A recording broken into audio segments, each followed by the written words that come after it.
We are up bright and early. Good morning. Welcome to your perfect day starter, the morning brief. I'm Kayode Okikulu here in Lagos. And January wears on. It's the 10th already. Good morning and welcome to the morning brief right here on Channels Television. I am Bukola Koka. It's the 10th, meaning 21 more days to go. You can do it. Just hold on. January is almost over. All finances have been spent on holidaying, on partying, and clubbing. School fees. Well, Then there's rent. Some people's rent falls in January. And there's a lot more other things. Someone said I should say school fees again. Particularly if you have more than 2 children in school. So it's understandable. And I think this is just another reminder that we all have to find ways to be innovative with our finances. But don't worry, don't worry. 21 days. Break it down. That is, what, 3 weeks? When you look at it that way, it's not that long. Three weeks. Don't look at 21 days. 3 weeks to go, and January is over. But what a week it turned out to be. Back to work, not just for the president, but for a lot of people across the country. So what's January looking like for you? You can be a part of the show, #CTV Morning Brief, as you can see there, or on WhatsApp. How has January been to you? Has it been fair? Has it been underwhelming? Has it been very exciting for you? Let us know as we start the show today. But Bukola, how's January been for you? oh well, filled with a lot of hope, a lot of expectations for great things to come in this new year. But speaking of, being more innovative with your finances, well, Jeffrey was saying yesterday that you could begin to set aside some, money for the new year, maybe ahead of December, and then you know that you have set aside a bulk. You could spend part of it on the Yuletide, and you could spend the rest, as a shock absorber for January. So then you're not in troubled waters when the new year begins, and then it speaks to better planning, basically. Speaking of planning, we see also that Nigeria and China are renewing bilateral relations, specifically with the currency swap agreement, not forgetting that, that goes way back to the time of former President Muhammadu Buhari. But how effective was the currency swap agreement? How impactful was it, particularly for Nigerian businessmen who worked in China? How did it impact on the currency stability even at home through all those Buhari years? So why should we be excited this time around about the currency swap agreement, particularly because our currency is also determined by the exchange rate, the naira to the dollar, crude oil, and all those vagaries. So, it should form conversations in the coming days. And Certainly. 1 billion yen in military assistance, that adds to the Nigeria loans to China, of course, prior to this time, that was spent on construction of rail line and other infrastructure. So that's in addition to what we already are recording as external debt as a nation. Kayode. So there you have it, quite a lot to chew on, and not to worry, we'll help you digest those talking points properly on the show this morning. So what do we have for you?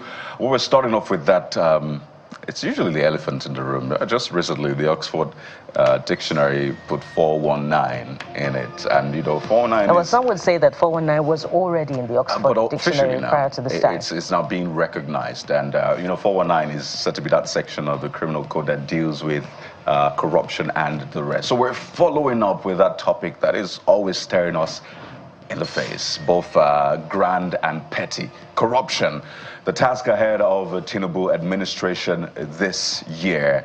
And we take a look at the fight against corruption and what must be done to rid Nigeria of that age-old scourge. Does this government look like an anti-corruption government? Do we have that stance also at the state levels? Not to worry, we'll get answers on the show.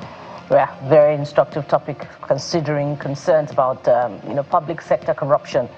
That's not all. We also bring you very quick tips on what you can do with your PC, your computer. So it's Friday again, and we have another edition of PC Fix. Our expert will be joining us to give us some valuable tips to help optimize your computer usage, even your device. There you go. So start putting through your questions if you have some about the use of your iPhone, your Android. What are the challenges that you experience? We just may put them through to our PC expert? Well, other people with the not-so-known operating features or OSs will come for you, Bukola, because they're staying with just Android and Apple. But that's not all. Children are the future. We say that time and again, but it's beyond that cliche. So we all have a responsibility to ensure they're safe and well taken care of. So what are we doing about that? That video that trended a few days ago about a teacher slapping a 3-year-old has gotten everyone concerned. So what must we do to put out child abuse in all forms, especially within the school environment? How do we do this effectively? Well, we'll be going in depth into the issue, so don't go anywhere. But still on education, it is inspiring to see that people who enjoy educating and imparting knowledge on others, are not well remunerated. So we'll be speaking to someone who falls in this category of heroes. Definitely, and you saw there the fashion conversation. So it's a potpourri, certainly, for you on the show this morning. Of course, fashion is one of the prominent ways to showcase African heritage, and who better to have one than the award-winning designer, Anjorin Babatunde. So, Jeffrey is not here to oppose my use of the word bumper package, but I say it with my full chest that we have indeed a bumper package for you on the show. Clearly. Wherever Jeffrey is, I'm sure you can hear, like, I don't use it, but yeah, I think it's I'm sure Jeffrey will be resting right now, but we miss him all the same. So, if you want to be a part of the show, hashtag CTV Morning Brief is the handle on X and all other social media platforms. So keep your thoughts coming in. What are your thoughts to some of the biggest stories? Politics, the economy, of course, that, renewal of bilateral agreement with Nigeria and China. Some of the economists on social media, we want to weigh in on it, and we're excited to hear from you. So sending your thoughts, and we'll go on a break now. When we return, we'll bring you some of the big stories. Stay with us. We'll be right back.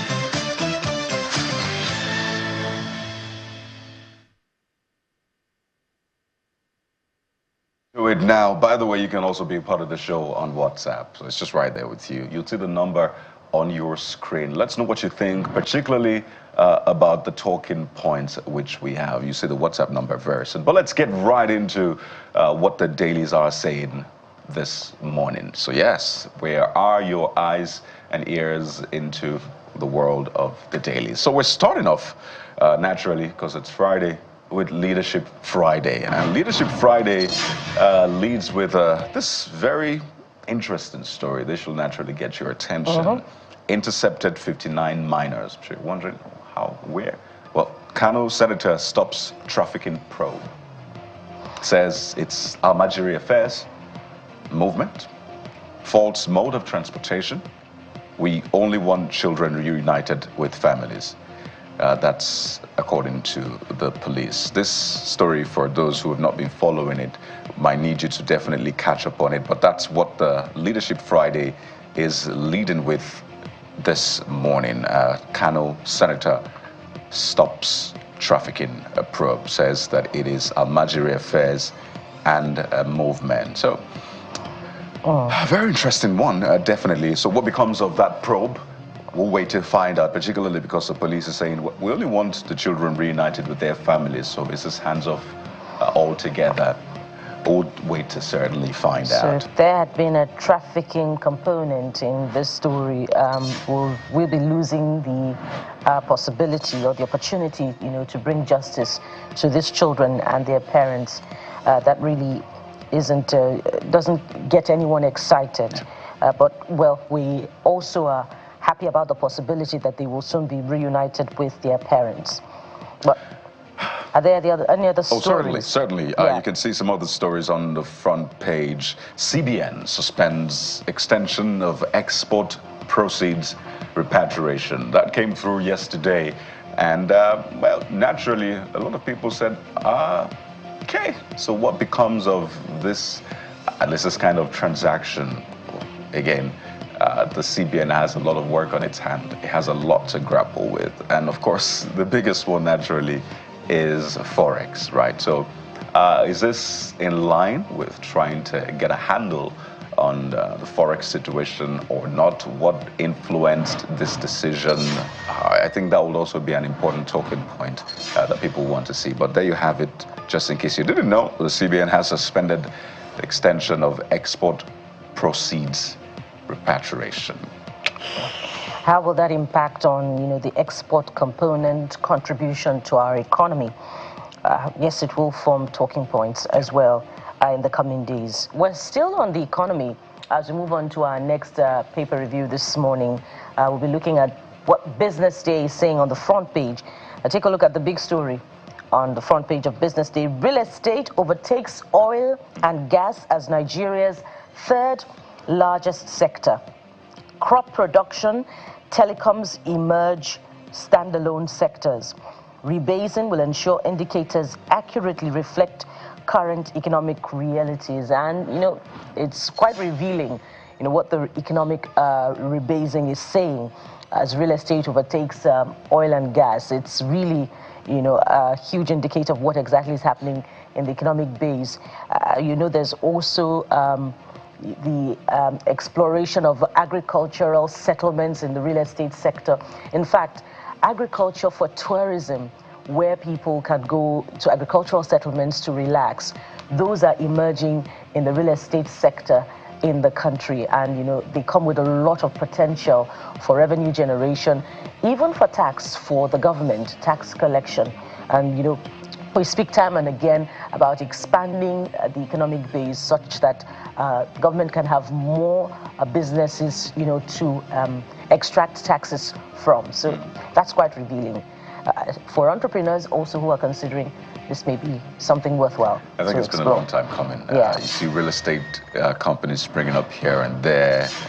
It's a lot. You see just how big short lets are right now. I've seen some figures about just how much people paid for short lets. Short lets alone.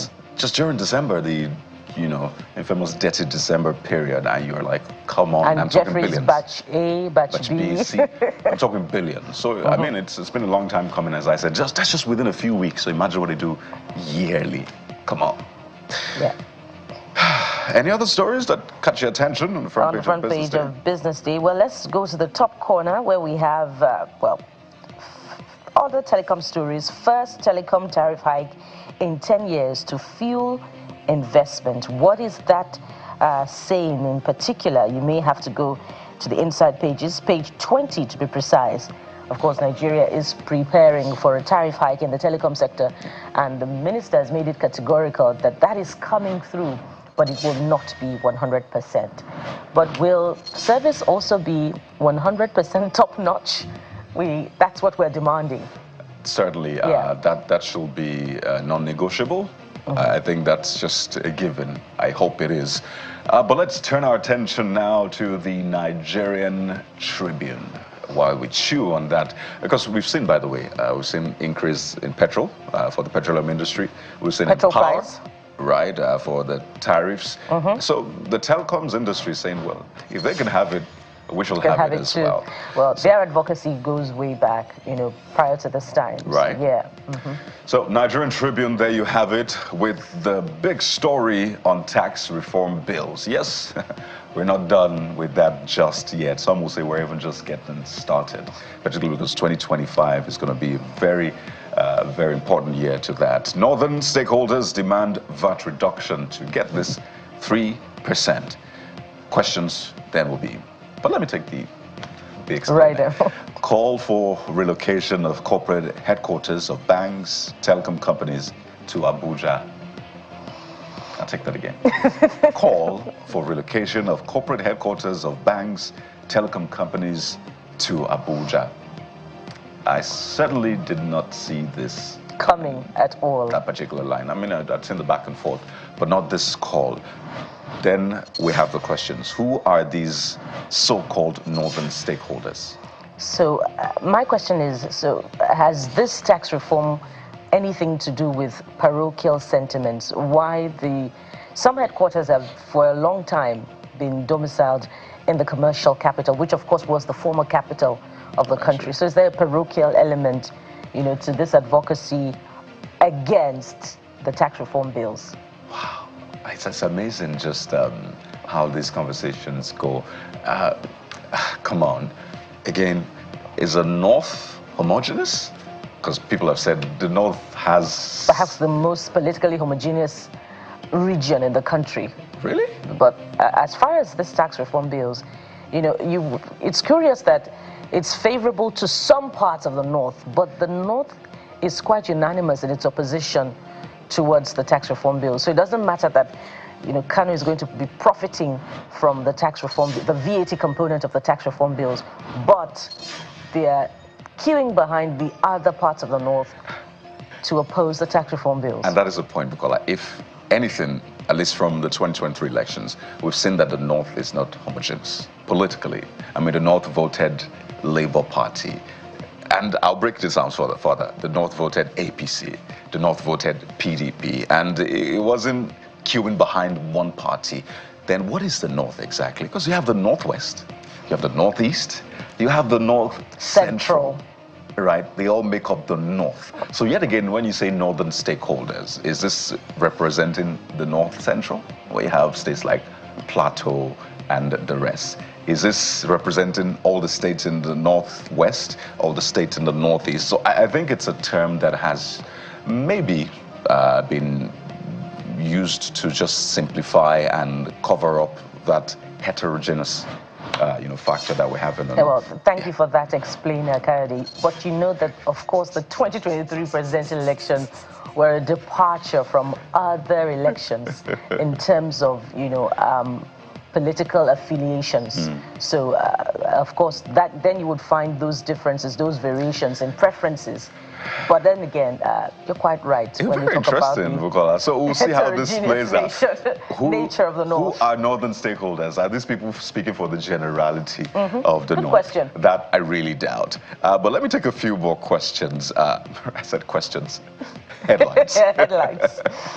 You see, FG rejects foreign mercenaries and tackling security, seeks partnership with China for military equipment production. I think this is a topic that's come up time and again, and looks like the answer is still the same. But that's not to say we do not have partnerships here and there. And I'll just take one more for you. I'm spot for choice, actually. But this one might shock you, just right at the top corner, right. How security operatives bust ISWAP's plan to establish camps in Oyo. Camp meant to coordinate activities in Oyo, Kwara, Oshun. That might will definitely catch your attention. How security operatives bust ISWAP's plan to establish camps in Oyo. Well, in addition to that, the governor has been speaking in the past few days, raising the alarm about possible infiltrations of, banditry in Oyo. Yeah. But we are pleased about this update, that has been nipped in the bud. And we hope really that it stays that way and that there are more gains even in the fight against insecurity in Nigeria's north. But let's head on to Nigerian News Direct this morning, as the front page also focuses and expands on the impending tariff increase in the telecom sector. Listen to this one. Telecom sector risks stifled growth, underinvestment amidst grappling challenges. We'll look at the explainers this morning. They say, as Airtel, others spend over 2 billion naira monthly on diesel, operators want government to make example of vandals, decry increased losses despite executive order. So that says a whole lot. If regulation was done more efficiently and, the vandalism of infrastructure in that sector was done even more efficiently, and, the operating cost in the environment was looked into and government ensures that that is reduced, perhaps there may not have been any need for an increase in tariff. But of course, there are so many other variables that determine the efficiency of not just the telecom sector, but all other sectors. So there you have it. And Concerns. Just finally, New Telegraph for you on the show this morning. New Telegraph leads, of course, with the Chinese envoy's visit to Nigeria. Tinubu seeks China's support for Nigeria's Permanent Security Council bid. That's what you find on the front page of the New Telegraph this morning. Demands increase in $2 billion currency swap deal. Of course, it's a story that is quite big, but it also speaks to what the future of Nigeria's foreign relations will be. People still asking when are we going to get the ambassadors and the rest. And just one more for you as we wind down a newspaper review this morning. Senate grills ministers, heads of agencies. That's on the 2025 appropriation bill. That's a term I can never get over. Grills. God, yeah, I hope the grilling does not end up in 40% budget performance for the 2025 Yet budget. again, right? Yet again. So what's the essence of all the grilling? Because, you know, the ministers presented the report, and then the lawmakers asked and said, why are we having this kind of performance? 43%, that's not what we should have. But what you have eventually is the budget will be passed, there'll be some sort of increase, and then it'll probably be the same cycle all over again. But we watch to see if anything changes. But recurrent expenditure curiously never underperforms. Of course. You have to pay your salaries. You don't want any. And some very fat salaries are there too. Certainly. So there you have it. This is what you have on the front page of the dailies this Friday morning, January the 10th, 2025. We're starting off with a big conversation on the fight against corruption. That's our starting point on the show this morning. So stay with us. We'll be right back.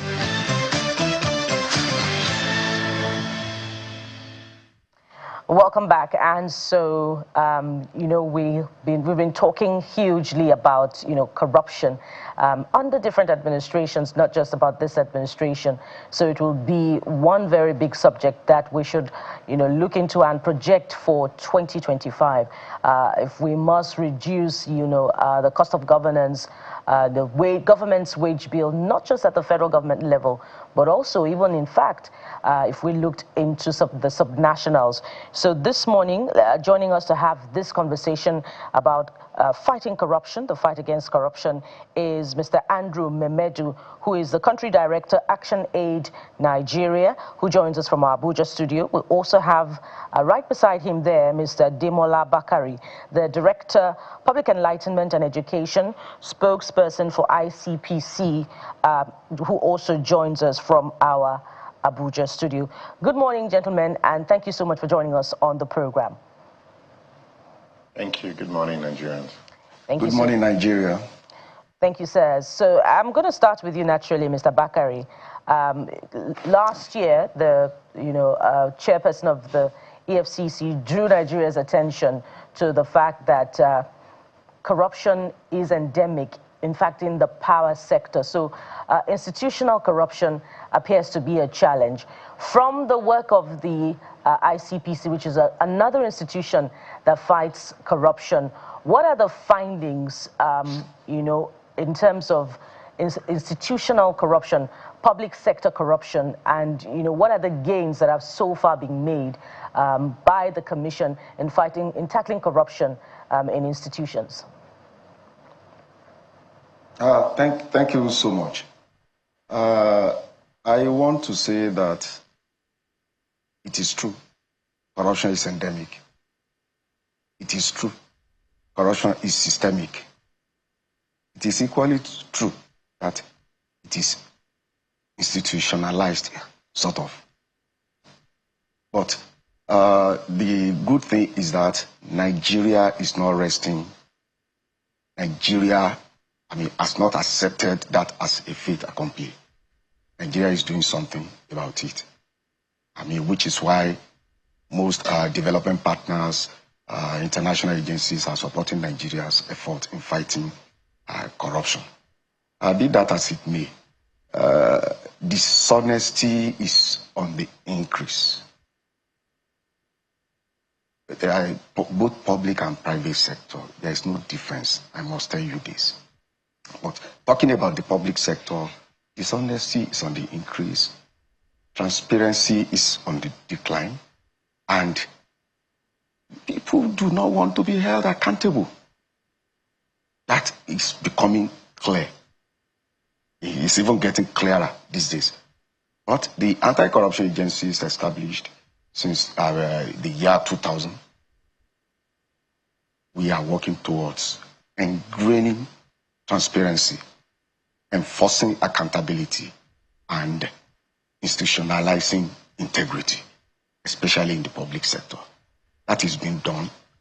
We are going to continue to do that, and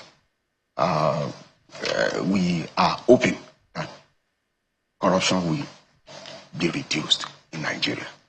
But specifically, in which activities do you find, this patterns of corruption? Is it in relations between the executive and the legislature in oversighting? What are you also discovering in the area of budgeting as well? Talk to us about some of the findings in that space. Sometimes they say it's not all funds that have been released for particular projects, that were returned, and they are not executed more often than not. What are also your findings in terms of contract execution, so that we can have an idea of where these activities of corruption are, endemic?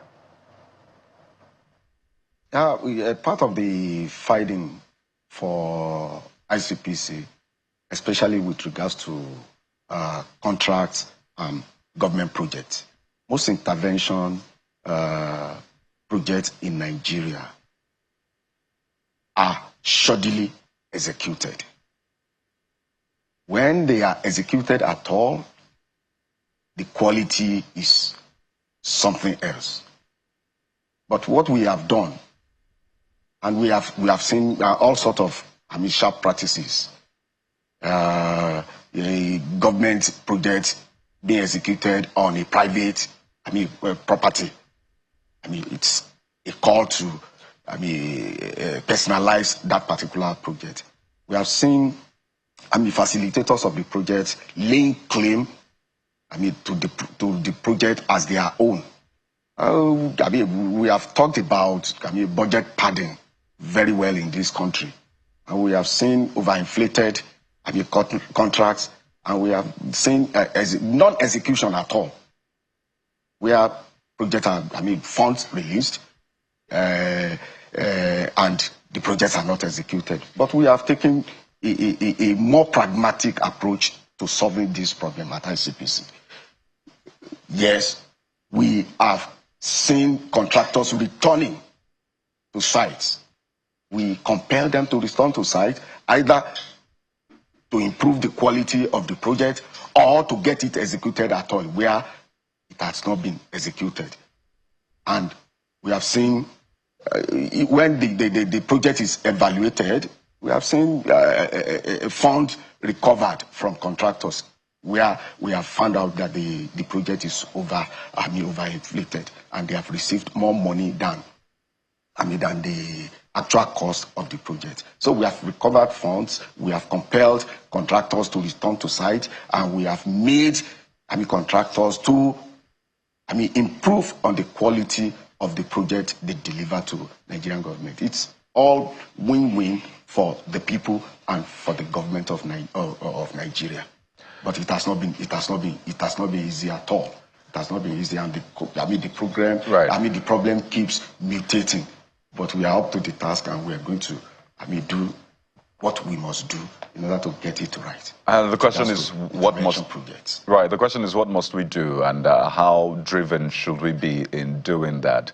When you say it's a win-win, some will wonder how much of a win really is it? And I'll go to the Country Director of ActionAid Nigeria, Mr. Andrew Memedu, and just get a sense of your own side of this as well, because when you hear Nigeria's rating, for example, on the corruption index, you see we're 145 out of 180 countries. Yes, we moved a few spots, but 145 is not flattering at all.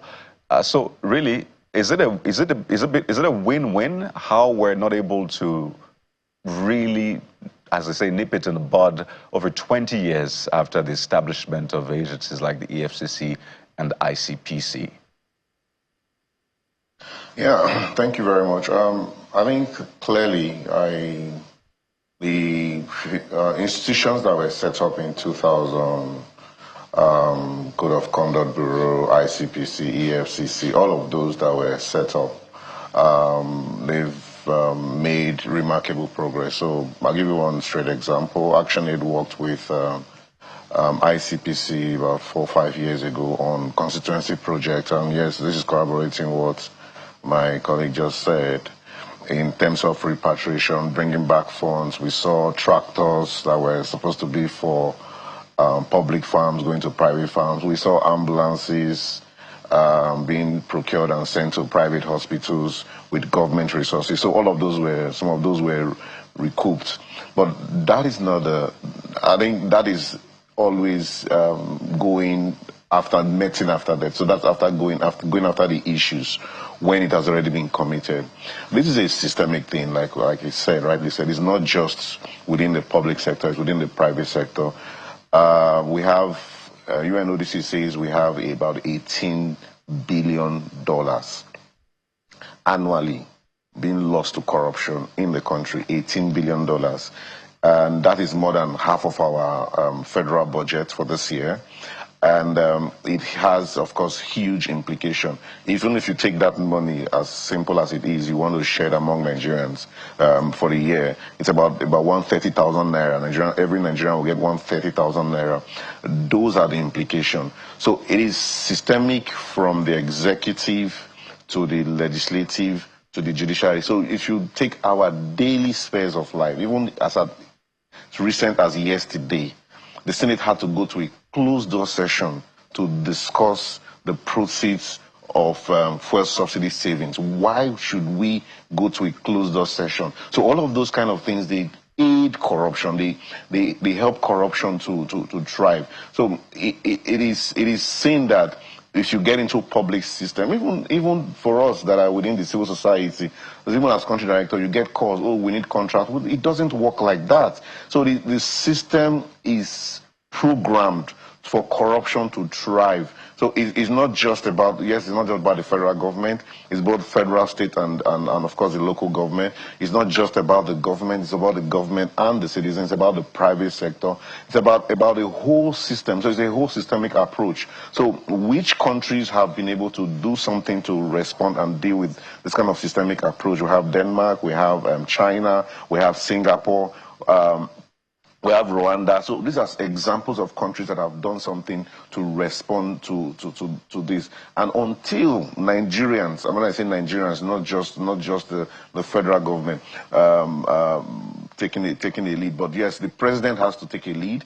If the president's body language speaks clearly to it. So we have seen cases where the president's body language speaks clearly to such issues. So if the president's body language speaks clearly to it, of course it will put more pressure on ICPC, it will put more pressure on EFCC, it will put more pressure on Code of Conduct Bureau. So all those agencies, the police, they will do their job. Even the judiciary, the issue of selective judicial processes, the issue of delay in judicial processes. So you have cases that EFCC, ICPC, they've taken to court and they run years and all that. We have several examples of politicians that have been caught in allegedly caught in corruption, but of course those cases are being delayed. We have cases of pardoning by the judiciary. We have cases of ordinary Nigerians stealing. So you have the example of the chicken, the fowl, famous fowl. Somebody that spent about 10 years and also was sentenced to death for stealing a chicken. But of course, you have politicians that have been caught in the same web, and they just pay some form of levy or fee from their back pocket. But clearly, so these are issues that we are faced with. How would the executive, the judiciary, and the legislative work together to say this is it?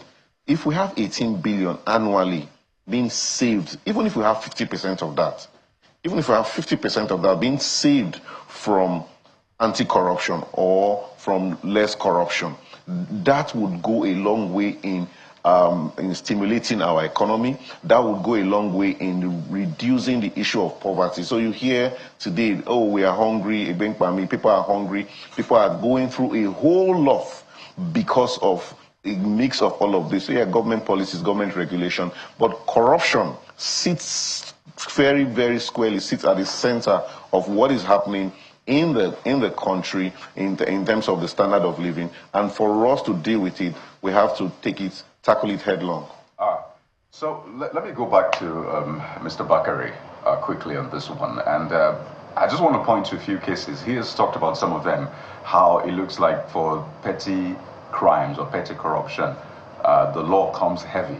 But when it comes to grand corruption, or at least grand allegations of corruption, that's when you realize that there are ways around these things, right? The law is not as hard, and you have, these people lawyering up. Well, I'd like you to speak to the case, for example, of former Minister Betta Edu. Till today, we've not heard anything. We've not heard a closure to that. And if this government says it wants to fight corruption, these are examples people look at. Well, I want to disagree a little bit. Petty corruption, yes, theoretically it exists. But do you know that it is even petty corruption that gives the country the bad name that we have? It impacts more negatively on our reputation. I mean, be that as it may, I am not giving an excuse at all.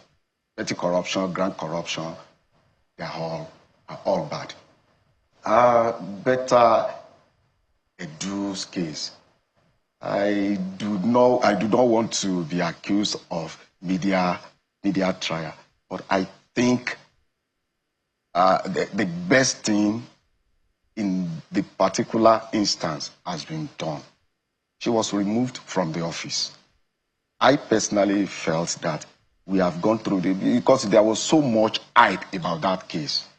We have seen, I mean, the incident. We have compared what the public service rule says and what power does she have to approve what she approved. And we have looked at it critically. And I must tell you that yes, what we hear in the media is quite different from what actually happened. And in the best interest of the public, public interest, she was removed from office. I think that will solve the. If there are issues, with regards to that, then certain things needs to be corrected in the system, and I think that is the approach of the ICPC. That's one of the reasons why we instituted something like ethics and integrity compliance scorecard, where we make our agencies and government functionaries to comply with rules, as it were, not breaking the rules, not bending the rules, comply with it as clearly stated. And we rate, MDAs, ministry, department, and agencies based on certain criteria. We recently came out with with our findings for 2024, and we found out that most agencies of government are still neck deep in non-compliance. Some will not even respond to inquiries, as if they were shying away from being held accountable. Mr. Bakare, pardon me, to quickly get clarity. So, as the case ended, will this be escalated to the court, or it is not a case that should be taken to court? That would mean that she's not guilty. I cannot say for now. I cannot say, sincerely, I cannot say whether she's, it is not even the duty of ICPC to determine, or EFCC to determine whether somebody is guilty of it. But we must have a very tight case before we approach the court. Otherwise, we will just be wasting, public funds. For nothing. If there are, anything can still come up. If there are new information with regards to that particular case that warrant that ICPC or EFCC must go to court, why not? We will. But for now, it is what it is. Well, Mr. Bakare, some would say that there hasn't even been any intentional attempt at prosecution, because there were other government officials that were identified as profiting from the details in the list of accusations against the former minister, and the case has been typically swept under the carpet, and perhaps we may not hear anything about it anymore. And the former minister may still be profiting from the government, but in a very silent manner, not as a visible public official. Well, still as part of the conversation, Mr. Memedu said some very, very instructive things in his earlier commentary about the body language of the president himself towards tackling corruption. And perhaps we could, glean one or two things from that space. What would you identify as, the body language of the president in tackling corruption when you consider, that as much as there is petty corruption, there is also grand corruption, but punitive action, for grand corruption is a mere slap on the wrist as against, what goes to people who, steal petty things. Mr. Memedu. Yeah, thank you very much. Like I said, we all agree with that. Once the commander-in-chief takes a position, all agencies naturally will fall in line. And we recognize that we have not seen the current president take clear steps in terms of taking the front line in responding and dealing with this. We've seen, I'll go back, so if you go to President Obasanjo, during his tenure, it was clear. So Ribado was like one mini-god because he had the backing of the president. He brought down an IG. So that was because he had the backing of the president. The president, of course, was the one that set up ICPC, EFCC. So there were clear actions and clear measures that were put in place. So we thought that, okay, we have started. We are on a right course on the journey to fight corruption.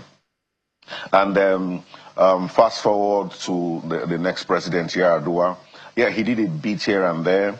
President Goodluck Jonathan, of course, he did a bit here and there, but there was nothing compared to what happened in that first dispensation that I just referred to.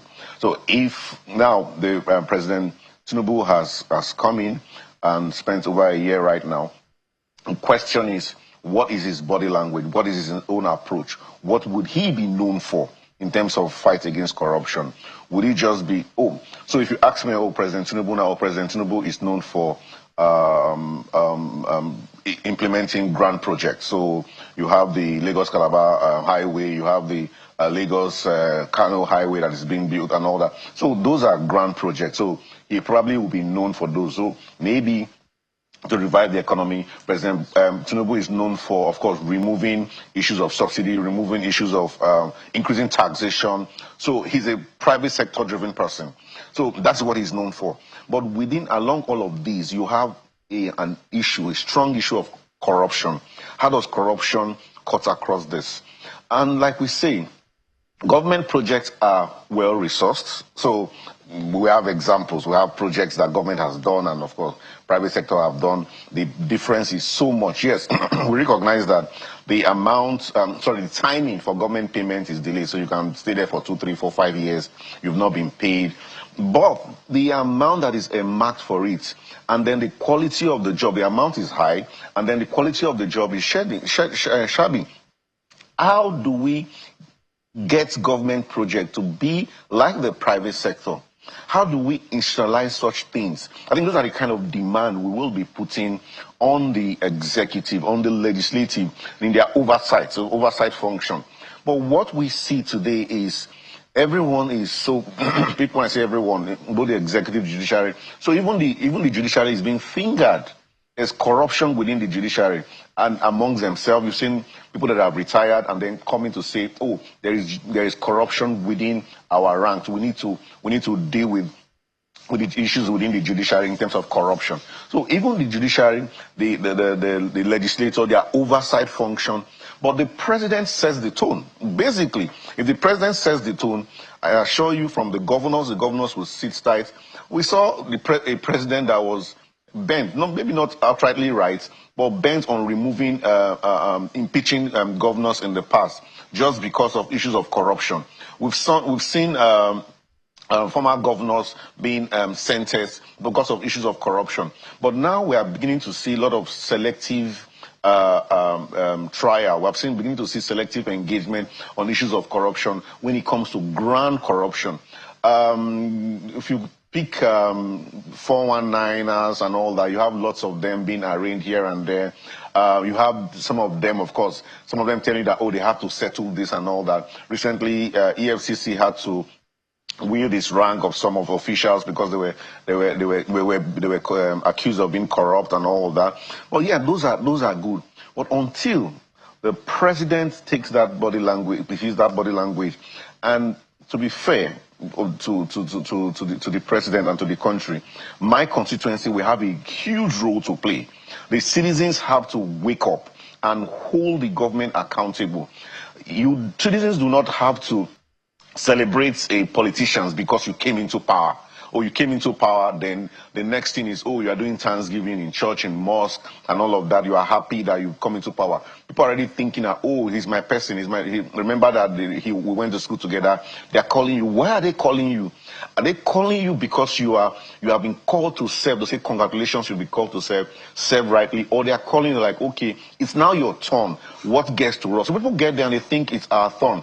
The truth is, somebody, my pastor once said that most people, you criticize all of these things, but when you get it, until you get there and you refuse to be corrupt. So you get to wherever you are, either in the private sector, in the public sector, in the media, wherever you are, you get there and you refuse to be corrupt. Then you have the right and to then point finger and say, yes, you will be able to hold that level of accountability. But clearly what we have seen is that is not the practice, and the president and the citizens. So it's a bottom-up approach from the citizens, demanding that from the government, and of course the president setting that tone, setting that body language, and ensuring that the whole system is in place, and we are working to have a reduce corruption and corrupt society.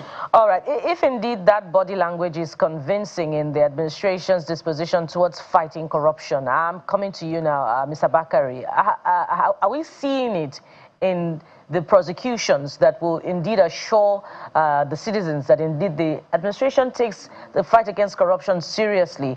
Speaking of which, where is what's the current state of the case of former governor of Zamfara State, Yari? What's the case of the ICPC in the prosecution of that case? What we have heard is that there has been some forfeiture recorded, but is it producing any results that will be convincing enough that indeed the administration is serious in the fight against corruption? And we could mention other cases that the ICPC is handling, but I'd like you to speak to this one first of all. Mr. Bakari. Yeah,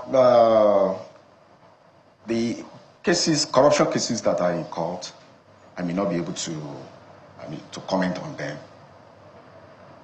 But one thing is clear. Efforts have been made. Efforts are still being made to get those cases going. I can speak about some cases of 12, 10 years that have been revived now. They were like cold cases, but they have been revived under this present administration because they must be seen to their logical conclusions. So we are reviving, and to the extent that the government is not trying to influence or remote control the anti-corruption agencies. I think the body language is okay, but it can be improved. Mr. President can be more vocal, can speak more about it, and can better fund the anti-corruption agencies. We can introduce technology in its own ways. Looking at the anti-corruption in a systemic way. Credit is looking at it. If you introduce credit system in the credits facilities into the system, people with propensity to steal in order to be able to acquire things, we rather go and take credit and pay back later. That is systemic approach to fighting corruption. In its own way, it's doing this. In 30 seconds, in 30 seconds, how many of such cases are being revived? Lord, I know that there is one about the one concerning a professor. That I mean, that was never a professor. I mean, owning a degree awarding university here in Nigeria. I mean, it's being revived. I can't, I mean, pinpoint them, but I think a lot. I can count about 5 that have been revived presently. So how soon before the case against the former governor will be determined? Because it's been quite a few years. Yes. But it's not in our hands to determine the cases. The judiciary have a role to play. We can institute the cases, but the judiciary determines how fast the cases will move, and so on and so on and so forth. But we are determined to see those cases to their logical conclusions. Yeah. All right. Quite a revealing conversation in terms of, the level of commitment to the fight against corruption. I'd like to thank you so much, gentlemen, for your time on this segment and on the program. We've been talking with Mr. Andrew Memedu, who is the Country Director, Action Aid Nigeria, who joined us from our Abuja studio, as well as Mr. Demola Bakari, the Director, Public Enlightenment and Education spokesperson for ICPC, who also joined us from our Abuja studio. Thank you so much, gentlemen, for your time. Thank you. All right, so we will pause for a breather now. After this break, we'll return with some of what you were saying to these issues, anti-corruption and other big stories making headlines. Stay with the Morning Brief. We'll be right back. So let's walk you through the streets of social media right now. There's a video that has been trending, emanated from right here in Lagos State at the J. Randall Center. It's a center for Yoruba culture and history. And this video that you see shows the State Commissioner for Tourism, Toke Benson, in that exchange. Take a listen. Nobody's going out of this compound, please. Kudus, they are leaving this place. No. Get him out of... Who is paying your salary? Wait, what is your problem? Who is paying your salary? What's your problem? Man, for phone away. Keep recording, please. Man, for phone away. Slap him. That's what we saw. What did he do? They said you should take him out of this. Nobody is going out of anywhere, man. Yes, we have a problem here. They're letting out spaces and doing anything about it. Can you get these people out of here? You want me to call your commandant in Abuja? I will call him now. Should I call him? No. I'll call the commandant. So if you're not going to walk... So this video has been causing quite a stir on social media. Arguments back and forth. Some saying this is not a conduct you'd expect of a public official, the commissioner. Some say, well, it's important to get the context, what exactly was happening there. Some say, well, it's okay to record, right? It's a public space, it's a public official. How about you bring out your phone and record? So there's been a lot of back and forth, but the Lagos Ministry of Tourism has put out a statement saying that, well, from their own account, that the commissioner, Mrs. Toke Benson Awoyinka, one has a statutory responsibility of oversight over all facilities under the ministry's purview. And in line with that mandate, she went to the J. Randall Center. Now, she says that, or that statement says that she allegedly discovered that the center director, Kudus Onikeku, whom you must have seen beside her earlier on, that you see him, alleges that he was illegally operating a canteen within the premises without the knowledge and approval of the ministry. And that's why this ensued. So we understand that this is being investigated, but what kind of conduct do you expect of a public official? These are the issues being raised. In fact, they're called public servants. Again, we'll wait to see how this plays out. But let's take a look at what people are saying about this particular incident. Slan D, that's the rated savage, says, I'm waiting for her arrest. The way the arrest of that woman that abused a child was swift, except arrest for abuse is meant for mere helpless citizen. So the question now is who slapped who, right? Because we saw the commissioner moving close to the phone and motioning to hit the phone, saying, do not record me. But then there was a slap afterwards, right? We didn't see who slapped who, but it's been said that it's someone from her team that slapped someone or the person that was recording. But these are issues we need to find out, because she said she didn't slap anybody, but clearly there was an assault. She also moved to hit the phone that was being recorded. The next user, Golden Son of eBay, says you can't go to people's offices and start recording them without their consent.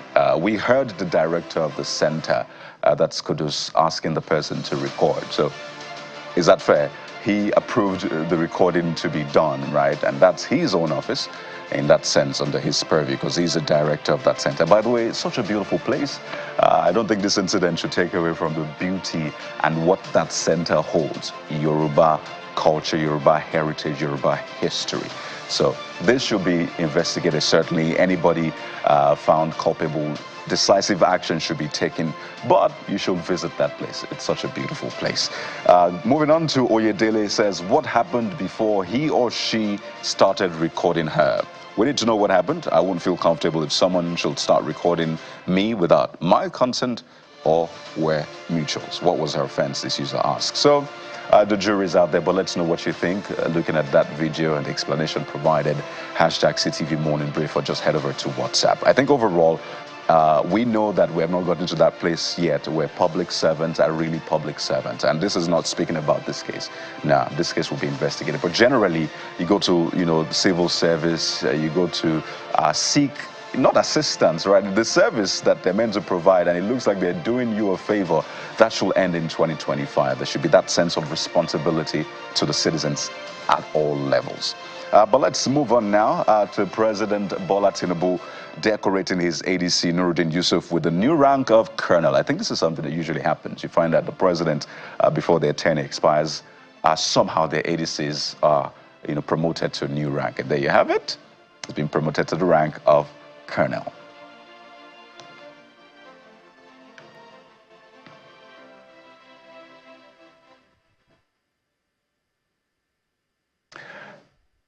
Such a beautiful moment for his family, and usually have the governor of a state of origin being present as well during the decoration. The ADCs actually do a lot of work. They're usually invisible in that sense. You really don't notice them, but they're always behind their principals, helping their principals. So perhaps this is a good one and a good encouragement to others as well. Users have been congratulating him. Sapiosexual saying, congrats to the new Colonel Nuruddin Yusuf.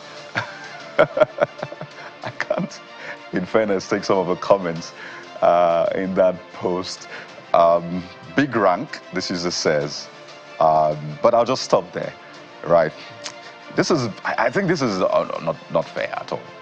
You can mean it in a jocular manner, but someone said, this is body shaming, come on, why that? But there you go, a lot of congratulatory messages coming in. As I said, I'm not going to dignify this and mention it. Let's move on now to the next one. Nigerian shocked as a chairman of Obiakwa local government area in Rivers State appointed not 1, not 10, not 20, not 50, but 130 special advisors. So get the context. This is a local government chairman, right? At a local government level. I'm not talking about a governor. I'm talking about a lawmaker at the federal level or the president. I'm talking about a local government chairman. Let's take this first user's comment. Prince Adebayo says he has just provided employment to those 130 special advisors. Some probably didn't have a job doing until that appointment.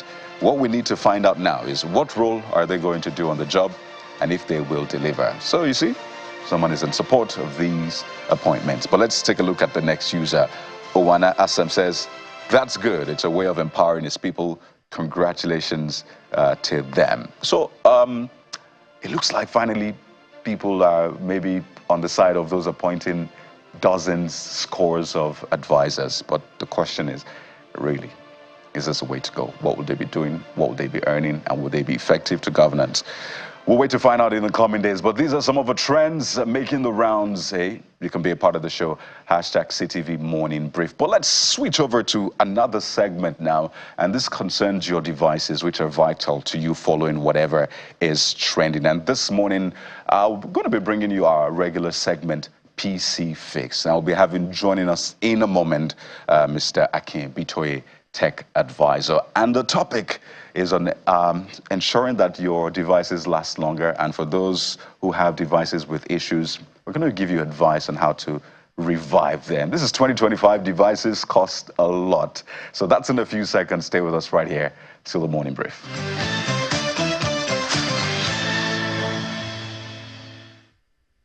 How do you revive your devices to ensure that your money stays in your pocket. Because, you know, checking the devices these days, Mr. Abitoye, if you want to get a flagship device, for example, you're talking in the millions.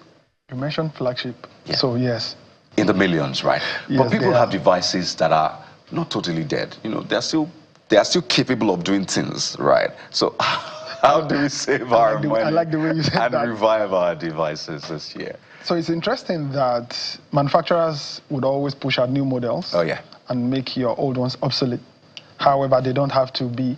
This is back to school season, and the beginning of the year, people would usually want to invest in new gadgets, and if your budget does not allow, just take one of these tips. So when you buy a computer, a tablet, a phone, over time you notice the operation starts getting slower. To start up, to shut down, gets slower. The first culprit usually is the storage device. So prior to 2012, 2013, computers shipped with magnetic storage devices called hard disk. All right. So you see they spin at high speeds. Back then they were fast. Oh, really? Now they are slow. Because over technology time, has technology really has moved. moved. And our taste buds, when you turn on your computer, you want it to come up right away. Very fast. Back and then, you load it with different windows. There you go. Back then, you start up your computer, you can go and cook beans before you come back. Those were the days. Those Windows were the 98, days. Windows Wow, 2000. you used Windows 98. Then Windows XP, nice. Vista. You know what, just go on. I'm just going to keep quiet. Maybe you should take this segment. You're well versed. I'm glad. So you need to replace the hard disk drive with the solid state drive. Your computer will perform 5-10 times faster. Yes. So you can take out the same technology that your flash drive uses is what solid state drive uses. I so see. your hard disk drives, at this day and age, with the advancement in operating system, software, your solid state drive would be a better addition, and of course it will revive your computer. You do not have to buy a new one. But it doesn't come as cheap as HDDs. Not as cheap, but cheaper than they were 10 years ago. Right. Yes, you'll be surprised. Second is you need to upgrade the memory. You know, technology advancement has its downsides. Right. The more you see, the features you see in those gadgets, the more resources they use. By resources, I mean the computer resources or the phone resources. So you find out, oh, you want to use the latest operating system, but your computer will just be dragging. So you want to kill me? So there's something called RAM, that's a random access memory. Think of like a coffee table. You can only open so many documents on it, but you have a large conference table. You can open multiple documents. That's what the RAM, that's the RAM memory. Random like. So if you upgrade the RAM memory of your device, you cannot upgrade the RAM of a phone. We'll get to that. Exactly. So but let's do computers first. Yes, computers. So upgrading the RAM would improve the performance of your device as well. Next, you want to do is free up storage space. You know, sometimes like, I need this file, I need this file. You want to keep those memories. You want to keep those memories, keep them in the cloud. Don't worry, we'll get to that in another episode. However, your storage device, your computer, performs better when you have free space. Right. If you ever get to a point where you are seeing red, when you open my computer or this PC and you are seeing red, your computer will perform slowly. And of course, it will die faster. By die, I mean the hard drive will go out faster. Movies that you have watched, unless you have sentimental attachment to it, delete them. I'm serious. Remember the other day I mentioned that some people like watching HD movies. Yeah. Very high quality. And a movie can be like 10 gigabytes. Hey, when you have multiples of those, there's somebody listening to me now who does that. So I'm not looking at you. So delete heavy files. If you have photos, memories, you can keep them in an external storage device or keep them in the cloud. There are various cloud services that are free that you can do that. Next thing is this part of the world, humidity is high and dust is our friend. You will notice that your computer has garnered dust. There's a fan underneath your laptop. What it does, it dissipates the heat because electronic components run hot.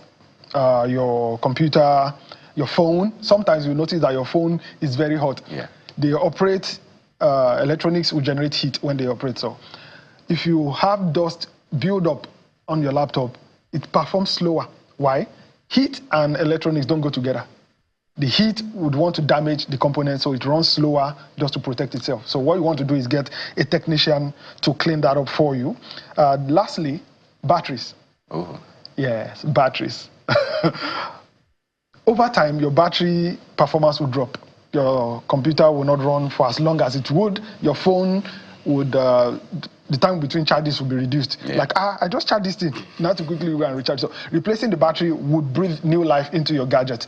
All of these are cheaper than buying a new gadget. Thank you. And they will definitely extend the life of the device you have. Lastly, it's important not to use your laptop on the bed, on the cushion. Please tell them. The reason being, the air vents that cools the fan is blocked when you put your laptop on the bed, on the pillow, on the foam. It just absorbs it and returns it. There you go. The fan cannot take in air for it to dissipate. So you notice the computer after some time runs extra hot, stops charging, or it just reboots. Yeah. There's something called blue screen of death if you're running Windows. If you're running Mac operating system, you notice the computer is running hotter than normal. So these tips would help you to elongate the life of your devices. This is January. If you do not have the plan to replace your computer, your phone before the middle of the year or the end of the year, just take these steps and you would elongate the lifespan. So you're welcome. This is our own little way of helping you, save money, right? So save that money, use it for something good because devices are not cheap these days. Next time, talk about some of these storage options and also for mobile devices as well. I see your flagship device. The market is not smiling at all. So we'll have that conversation. We have to thank you so much, Mr. Akimbitoye. Thank you for that reminder. Thank you so much. He's a tech advisor, and of course, he always walks us through PC Fix. Thank you once again. We'll take a moment now, and when we return, we'll talk about that video that trended. You saw the teacher hitting a 3-year-old child. We just want to have that conversation yet again about the psychology of children, how to approach issues of discipline and all of that. That's at the moment. Please stay with us. Welcome back. You know what they say about how it takes a village to raise a child. So it speaks to not just the parental efforts on the home front to contribute to the well-rounded development of a child now, but also to the adult who finds the child in the community, you know, perhaps in an erring activity, and the parent, that, you know, adult calls the child to order. But adults doing that now, or are in fact by themselves contributing to the abuse of children.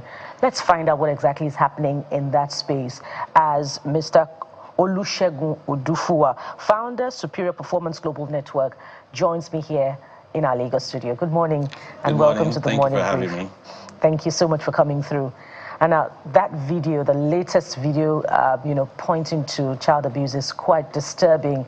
Yeah, by the way, Mr. Odufua is also a psychologist. Thank you so much for joining us. Thank you. It's quite disturbing, and it reminds us of not too long ago, a few years down the line, of a child, of a teacher who was flogging a toddler. Now, we could talk about the concerns about elementary education and how very young children who are supposed to be at home are still going to school. But from the cases that you have handled, what are the socioeconomic factors that contribute to predispositions of certain adults to child abuse? Okay, talking about the video was very disturbing, a very sad situation, and there are lots of profound psychological factors that affect individuals, particularly adults, to abuse children. And first of all, you look at, it could be a learned behavior. Now, there are lots of adults that also they are victims of abuse themselves.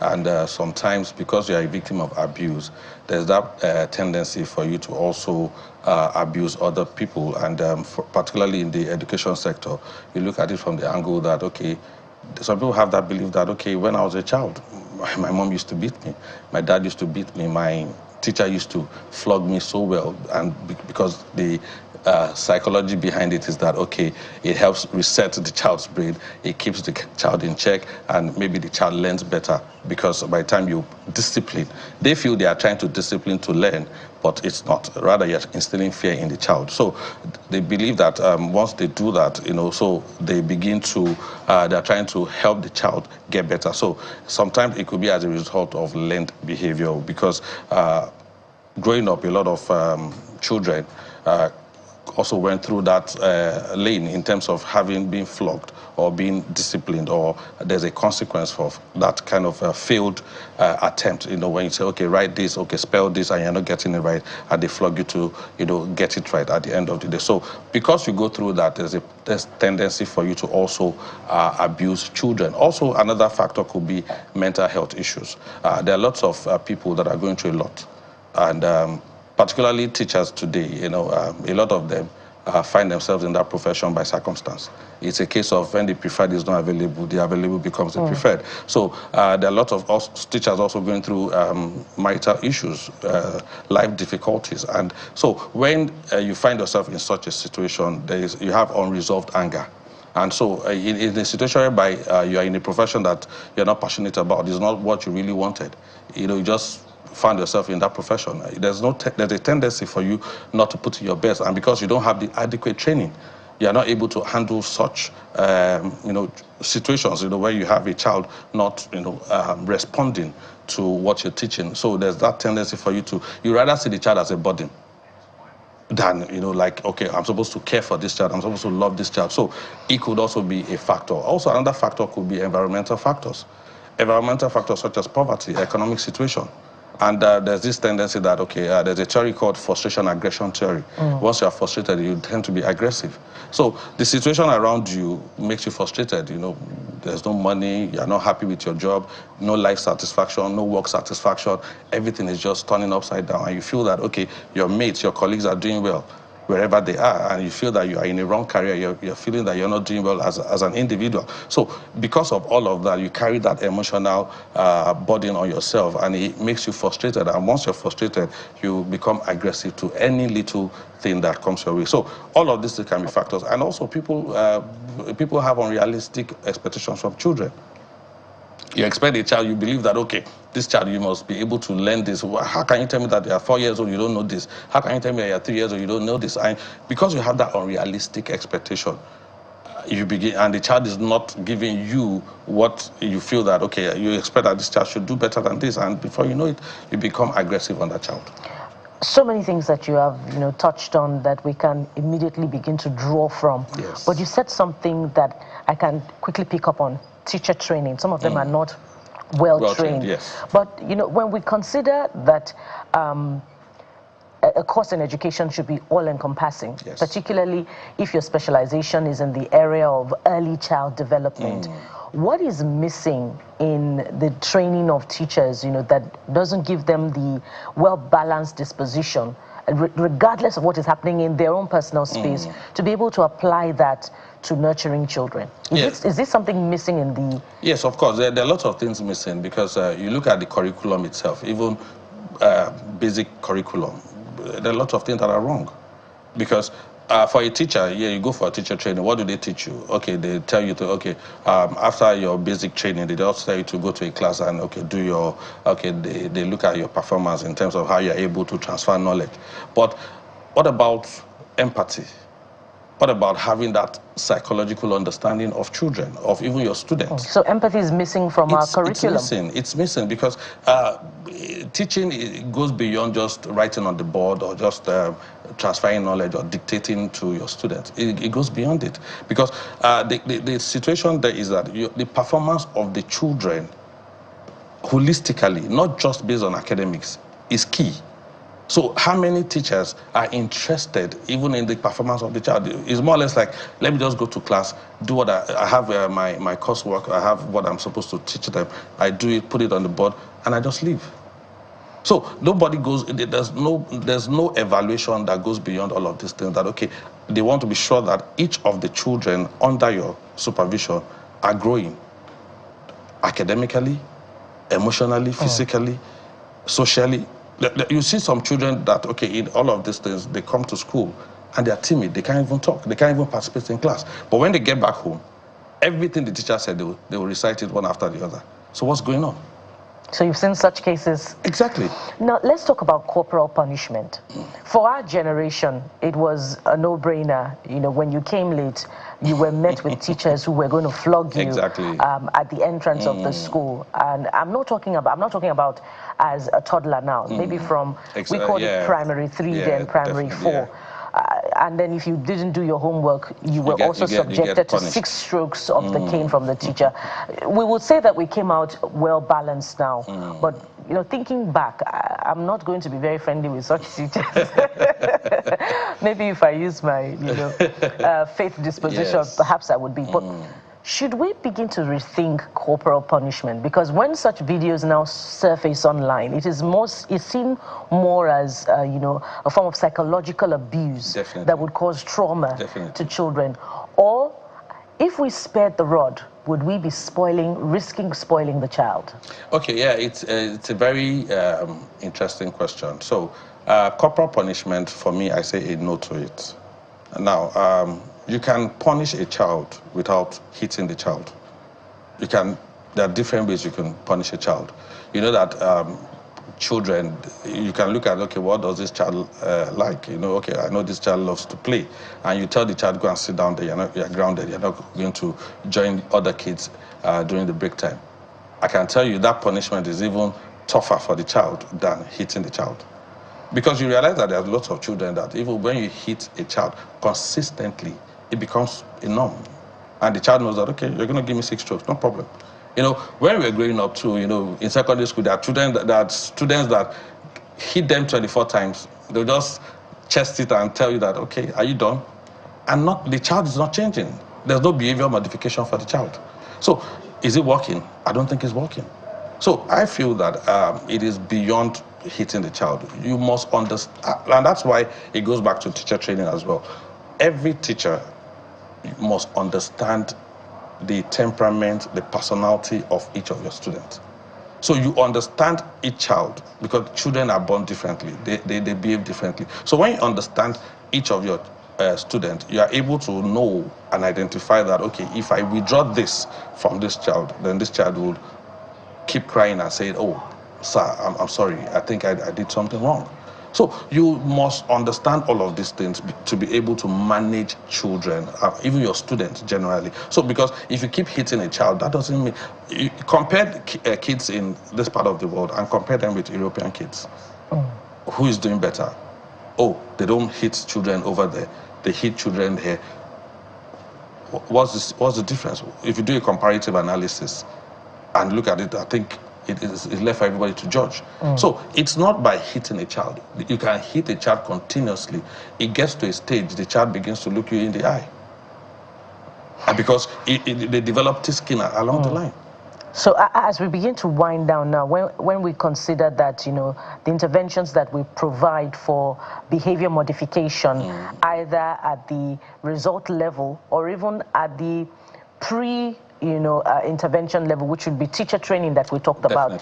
When we see that it's not working, what are the interventions that we can now provide within the system, perhaps, for mental health check for teachers, maybe even for pupils and students? Perhaps you could make recommendations in that space. It's important for us to always have a psychological evaluation for teachers, regular psychological evaluation, and that's where there's a feedback, even in every school. I recommend that no matter, there should be a platform for parents, even the students, to be able to give feedback about their teachers, to be able to say, okay, yes, this, so that you are able, from the feedback, you're able to understand, okay, the level of performance of your teacher in terms of, in all areas, not necessarily the academic side of it as well. So also, schools must also be able to partner with a lot of organizations, NGOs, and government parastatals that deals with counseling, so that you are able to refer some of your students and even your teachers, so to say, if you find out that there are challenges, they're having psychological challenges. Because if you don't deal with the psychology part of it, it's going to be difficult, because if I'm not satisfied with my life, if I'm not happy, if I'm having a lot of challenge and I come to class and I don't deal with it, it's going to tell. Yeah. It's going to tell on the student, because I'm going to be cranky, I'm going to just be very, very demeaning, and the way I'm going to transfer knowledge is going to be different. Yeah, a very productive conversation, and we must anchor at this point. Thank you so much, Mr. Olusegun Odufuwa, founder, Superior Performance Global Network, and psychologist. Thank you for coming through for us on this conversation. Thank you. When we return from this break, we're still looking at the learning process, this time around, what we put out that goes into the child to become what they become at the end of the day. So stay with us, we'll be right back. Have you ever wondered whoever invented mathematics or further mathematics? Like, the person wanted to just inflict pain on a lot of people. But guess what? Maths is life to some people. Maths is so loved by some people that they've dedicated their lives to it. So this morning, we want to maybe sort of demystify and maybe help you change your mind about mathematics this morning.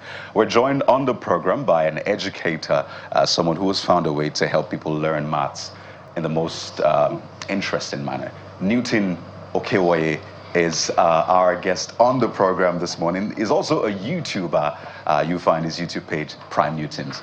Newton, good morning. Welcome to the Morning Brief. Good morning, Kayode. Thanks for having me. Did your parents know that you would fall in love with maths? No. Is that why they gave you Newton? No, they didn't know. I remember I used to struggle with math growing up, and I remember my mom flogging me at home because I couldn't solve the problems in Lacombe's, that textbook. Interesting. Yeah. And now you have millions of views on YouTube. I was checking, by the way. Over 7 million views, thereabouts, almost 300,000 subscribers teaching mathematics. Is that juju? How did that happen? Why did you do that in the first place? I really don't. I think something changed. I had a great teacher in JS3 while I was here, and she was Indian. And one day she walked up to me and she said, I don't know what happened, but I was changing, maturing, and becoming more disciplined. And she walked up to me and she said, you're a very disciplined boy. It was the first time anyone ever told me that in my life. So because of her, I took it seriously. I started listening in her class, doing more examples, and ultimately I did well JS3, transitioning into SS1. I had A's in all my JS3 exam, at that time. So I just wanted to please her, and then by the next year, I think she lost her husband, and then she left. But because I had formed that desire for math, because I was doing well in other subjects except math, so it affected my physics and chemistry and other things, and that's how my academics just changed suddenly. And this is very instructive, because we just had a conversation, and I'm sure you maybe have seen that video of a teacher trying to teach a child, but then introduced the slap. You were an educator in Nigeria before you moved out of the country. Still an educator now for the world. How does it work there? Because you talked about words of affirmation. Your teacher said you're disciplined, and that just helped you see yourself in a good light. I don't know what will have happened if you got a slap instead. But how does it work in other climes in terms of education? I was shocked because I was in the back, and I saw when she did the first punch. I actually turned away because I couldn't look at it anymore. Because you do that in the US, you go to jail. There is no way out of it. You can't explain it. You'll have to end up in jail, at least for a while. And she was teaching him math. Oh, okay, yeah, that's not good. You don't learn math like that. I think, firstly, an educator has to know that we have different levels of competence, okay? Especially even the student is struggling with other things other than what you're trying to teach them. And math is not life. It's just one of the many things in life. Thank you. So we can't all be the same. Okay, I know I am maybe better than the average person, but I don't expect everybody I meet on the street to have the same level that I have. I had classmates too who struggled. So as an educator, you have to recognize it, that your job is to just show them, okay? Help them discover their desire for something. Some of them, no matter what you do, will never want to do it. So don't force them to do it. I know we try to do forceful things in Africa generally, and maybe the Asians too, they do that. Because that's my same experience in the US. You find Asian students almost would want to kill themselves over getting good grades in math, because again, in their community they talk about it a lot. And they shame the parents. It's almost like a culture. You get it. So I think it's a cultural thing, and we should not do that. When I was here, I still saw signs of it, teachers flogging kids, you know, like that. But I think at this point, we should be past that. It doesn't work. It doesn't work. For some kids, you listen to kids who are mostly, the word abuse is not usually used in the 90s. It's the first time I've heard it used in Nigeria, that you're abusing a child. No, you're just spanking them. Spare the rod, spoil the child, right? I know. Because there's also the cultural context. There's that belief that you need to help them. If the priming doesn't work, if the nudging doesn't work, then the spanking should work. But clearly this was over the top and it was extreme. And it's good to get the benefit of what works in other climes. But let's talk about you, Newton. It's quite interesting going through your page, and I'm seeing millions of views. I'm like, what's going on? What do people like about math? So obviously you're doing something different. What inspired that, and how are you presenting maths to people? You teach me math this morning, by the way. I'll try. You'll try, right? And if you don't get it, it's coming. But what inspired you to do that, and how are you presenting math in a fun way? I really didn't think I was going to be a math person, because when I gained admission for my undergraduate days, school at UI, I was offered math. I rejected it because they said, you'll end up being a teacher. Right. And I didn't want to be a teacher. I wanted to make money. Okay. And I saw that most Nigerian teachers were just poor. I didn't want to be in that because I'd already gone through too much poverty. So I said no. So I decided to go into the Faculty of Engineering, which tech in UI. I studied food technology. But while I was there, I was still teaching because I was already teaching before I gained admission into the university, because I graduated from my high school in Ibadan, and my principal, the same year I graduated, sent one of the teachers and said, you have to stay. Could you come teach for us, you know? Because I was already teaching my classmates, and they would ask the teacher to not show up. You know, so I could teach them. A fickle kind of student. Yeah, you get it. So that's how I knew that I had the skill to break things down, because I studied things myself. I see. I would explain it to my mom at home, and my mom never went to school. So if I had the skill to make my mom understand the difference between boiling and evaporation, clearly you can get younger people. I could get people who were interested in what I'm saying, and that's the skill. Beautiful. So I'd like you to teach me math this morning. I do not. I want to show you something. You want to show me something? Yeah. All right. I want to see It's something you would do and you would be happy with yourself. Yeah. Okay. So this is for anyone who has gone through JS2. JS2's level is when you learn this. The divisibility rules. Any number is divisible by 2 if it ends in an even number or 0. Did you know that? Say that again. You see, math is quite interesting. You have to say it twice.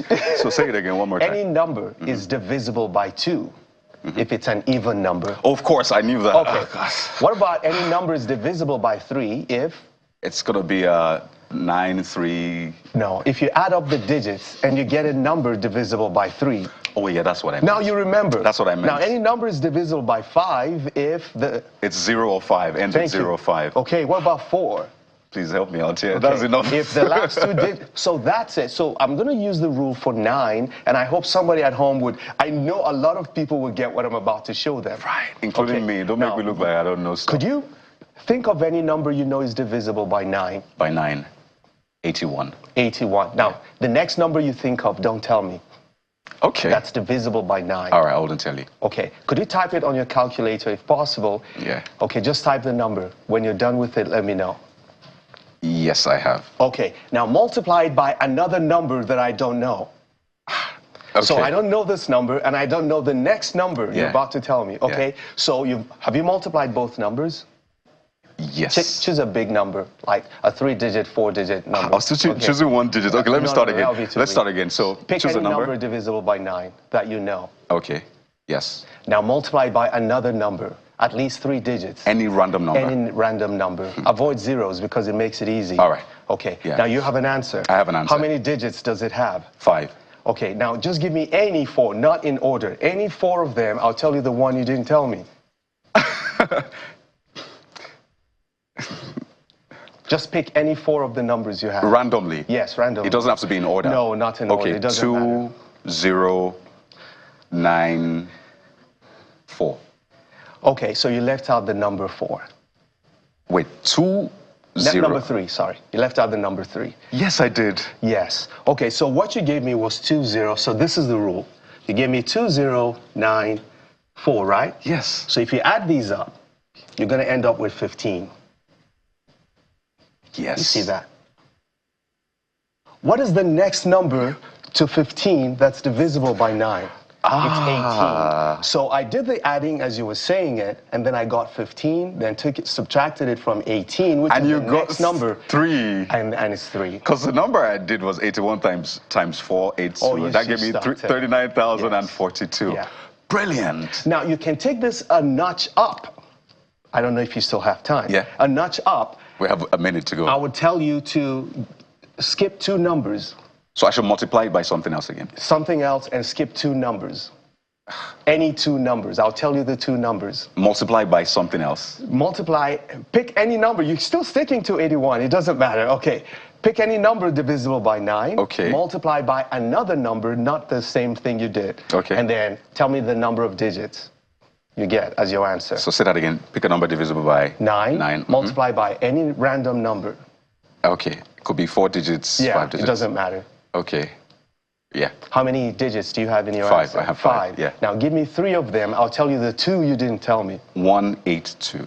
Okay. Now you're joining the system. Now you just gave me 182. See, if I add this, I'm going to get 11. Yeah. So we're still dealing with 18 because that's the next biggest number, right? Yeah. So I'm looking for from 11 to 18. It's okay. You've gotten me there. So, of course, I skipped 7. No, you skipped 2 numbers. 2 Don't numbers, forget. yes. So the sum of those numbers must be 7. So, yeah, you're right. 7 and 0. Fine, you're showing off. It's okay. I'm going to join your YouTube page, Prime Newtons. It's good to see the work you're doing. Thank you. And I'm glad that you're demystifying the fact that math is hard. I know we have great Nigerians that are doing great at math as well, globally. And it's great to see that you're joining that list. We'll be speaking with Newton Okewoye, an educator, someone who just demystified that math. By the way, you need math for life, Abi. Yes. You need it for life. Yeah. Thank you so much for your time on the show. And thank you for showing off. Thank you. Thank you for having me. So there you go. We just went to school right here. We'll take a moment now. When we return, there is a man who's doing great stuff yet again, but with African fashion. And this man has toured the world, and he still holds the world spellbound. You don't want to miss this conversation. Stay with us right here. It's the Morning Brief.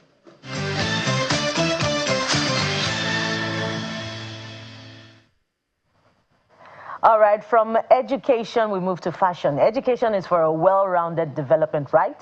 So, some have been well-educated in combining bits and pieces of clothing from whatever part of the world. But from this part of the world, let's talk to Anjorin Babatunde. He's the, progenitor, if you like, of Afrofusion, Afrocentric fashion. Good morning and welcome to the Morning Brief. Good morning. It's an honor to have you on the show. Thank you very much. So let's start with your ensemble. It's a statement. I'm sure it's dodgy like, nah, that's not me. But That's me. This is a statement. Who knew that? I love representing myself. Yes. So who knew that combat could be done in an African fabric and it would still be beautiful? You, right? I just have my concept of making something unique. I don't like do what people do. I'm a kind of like, I'm an outstanding designer. Most of my work is like outstanding designer. So I like doing something like, people like, wow, I didn't get this. Like this, I'm making this with like denim, yeah? Yeah. With denim art. So I think by combining combat with denim art, I think people really admire it. Like, it's like a cargo wear, but the Afrocentric cargo. Afrocentric cargo. Yeah. Beautiful. Thank you. So I'm sure you have an expansive clientele base of not just Nigerian patrons, but patrons from all over the world. Talk to us about how Nigerian Afrocentric fashion is becoming more acceptable to not just Nigerians, but to other people who see, oh, we love what Nigerians wear, and they're embracing it. Actually, I think that people in the globe really appreciate more of our design, our culture than we Nigerians. Wow. Yeah. People over there do appreciate what we do here than we Nigerians. Unlike our artists now, the musicians, they can keep wearing what we do in Nigeria to promote our culture than you wearing other brands, People like all this Whiskey, Ashake, they keep wearing Nigerian brand. I think to be more acceptable here as well, because we do buy most of our international wear, which is not supposed to be. We have to support ourselves so it can be all over the world. So if you are not wearing what you have here, how would you go over the world? It's not possible. That is a very interesting point you make, because their brand of music is called Afrobeat. Yeah. Right?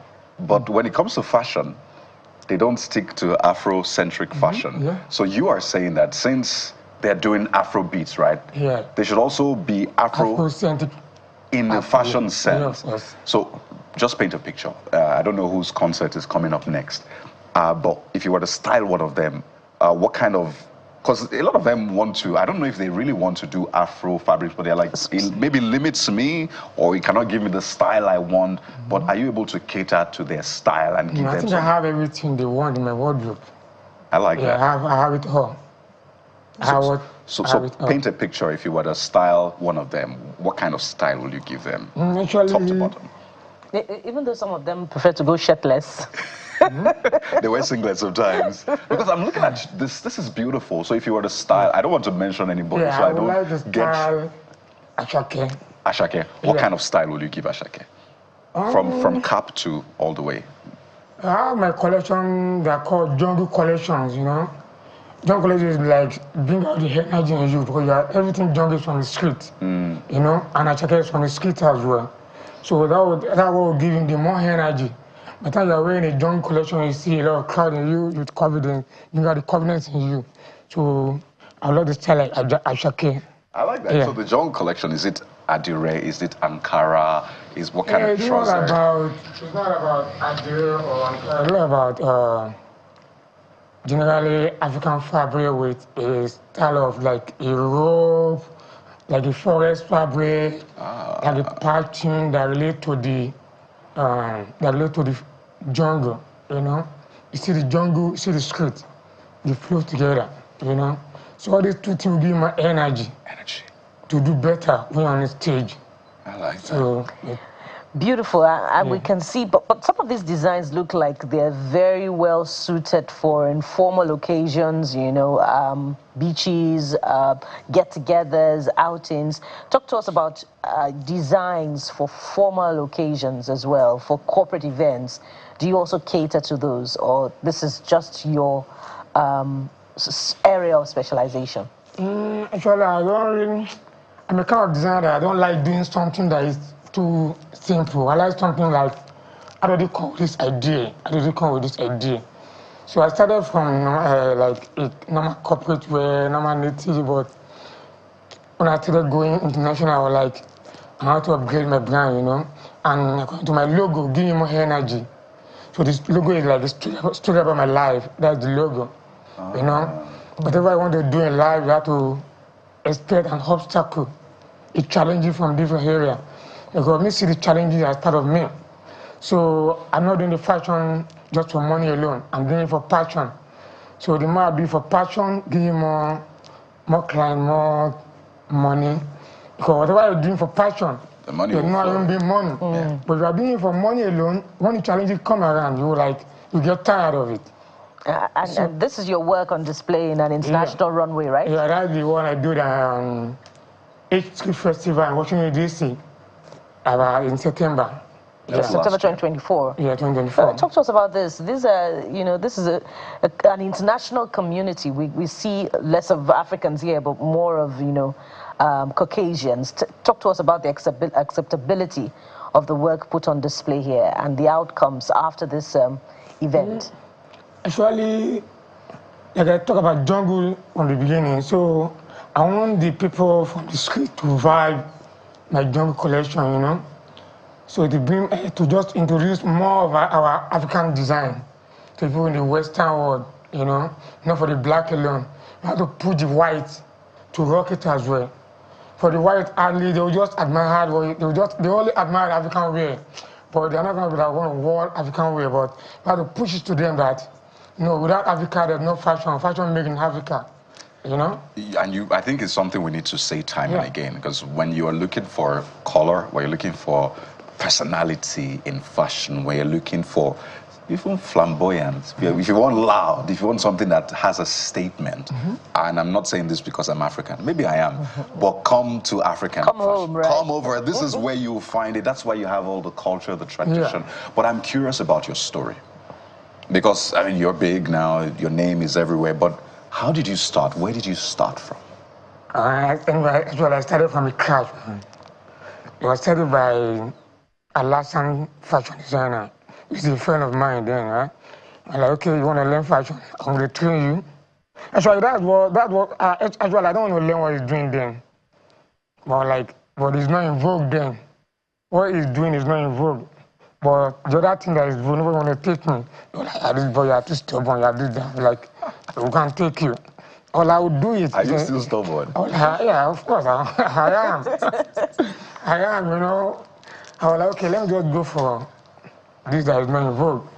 When I joined a last time, I was started doing it with different challenges. Last time I was like, you have to go, you have to leave this show. I was like, no, I have to be here. Whatever is going to happen to me, let me be here. Tell my mom, I have to live here. I have to go and live without Alasan. So I went to Alasan, stay with him, like about 2 years. What part of Lagos was that? In Obalende, same Obalende. Obalende. Yeah, I was born in Obalende. Beautiful. So I started in Obalende with Alasan fashion. So as a Ghanaian, was a friend of mine, but just like, let me just take you. But now we are not my friend. I'm a boss. I said, no problem. With different culture, different, all I know. This thing. You died here, as I say. I died here. So after somewhere like 2 years, I was like, okay, fine. You can go and start up your own. Not even start, go and do maybe IST somewhere, some other fashion designer. I was like, hey. And I went to Ruby Garment and Logo Creation. So they have an institute there with the fashion institute. I was like, okay, fine. I'm here, I'm working, they're paying me, I'm still on that training. It's a big opportunity for me. So from the Ruby Garment, I grab a lot of things. Then what I grab in Ruby Garment is just how to package things, how to meet clients. There's some clients you meet, you get scared of talking to them. But from Ruby Garment, I gain everything. So after that, I spent 4 or 5 years with Ruby Garment. So then I left Ruby Garment to work with Odua Creation as well. They were like, we have a lot of designer here. Then I was doing Tinku embroidery. That's what I learned from my last time. It's not sewing, it's not cutting. Started from Tinku embroidery. They were like, we have a lot of designer here, so what do? You have to be in the cap department. Or we're doing cap. You really have been there and done that. Yeah. So how cheap is it, or no, I'm not using the word cheap now. Can we afford Babatunde Anjorin? Actually, a lot of people call me billionaire tiller. Billionaire tiller, billionaire fan. I'm a billionaire tiller. You come to me, don't tell me you are poor. You are rich. Once you come to my show, you are rich. So you have different categories, and we treat our customer with different energy. Based on your energy and money level. Yeah. I like that. I like that. Interesting. Yeah. Great story, by the way. Great story, from Obalende to becoming a global brand. And we're proud of you. We're proud of what you do, how you're projecting Nigeria on the international community. Anjorin Babatunde, a fashion designer, has been our guest on this segment. Thank you for your time. You're welcome. And just before we go, let's show you this particular post that was put on X by the spokesperson of the Nigeria Police Force. So Lumiwa Adejobi saying that the policeman captured in the recent viral video shared by the sons of a Lagos businessman, Chief Okoya, where they were abusing the naira, has been identified and detained for disciplinary action. Says the involvement of the policeman has been condemned as it is unethical, saying that the police will always strive hard to uphold the sanctity, credibility, and core values of the police. Thanks. But as you can see, that post has generated lots of reactions because people are saying, well, there was one policeman in that video and two young men who are abusing the naira, as the police spokesperson said. And the question is, what has been done to those young men? Because clearly, the police said they were abusing the naira. In this case, the police is not even saying allegedly, Bukola. I said they were abusing the naira. So this is the first time I think I would see a law enforcer being arrested, and those said to be breaking the law are not mentioned as having been arrested, detained, or being investigated in whatever way. So that's the question a lot of people are asking about this particular case. But not to worry, it's a developing story, and we'll give you the updates. Indeed, we'll keep you updated over the weekend and all through. Thank you so much for being a part of what has been a wonderful week. I am Bukola Koka. And I'm Kayode Okikilu. Sunrise Daily is next. And stay with Channels Television. Goodbye.